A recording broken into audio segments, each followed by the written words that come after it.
हे दृश्य आहे नरसिंहवाडीतील. मी परवा नरसिंहवाडीला गेलो होतो देवदर्शनाला. तर तिथं नदीचं पाणी पाहायला थांबलो होतो.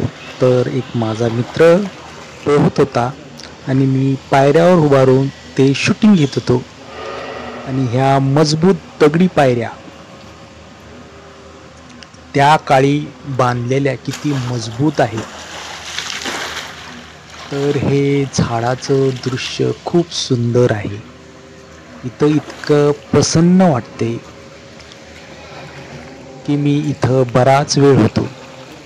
हे पाणी किती खोलवर आहे आणि 3 नद्यांना मिळून नदी वाहते. हे आंघोळ करताना मला आठवलं की आपण पण दगडानं अंग घासत होतो आणि मळ काढत होतो. तर तो कसा मळ काढायला लागलाय बघा दगडानं. कारण की त्यावेळेस साबण नव्हता ना, दगडानं सगळं काम करायचं आपण.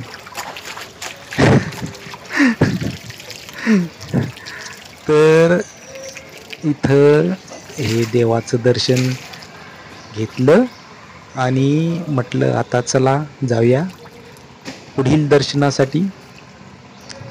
आणि इथलं दृश्य पाहिलं.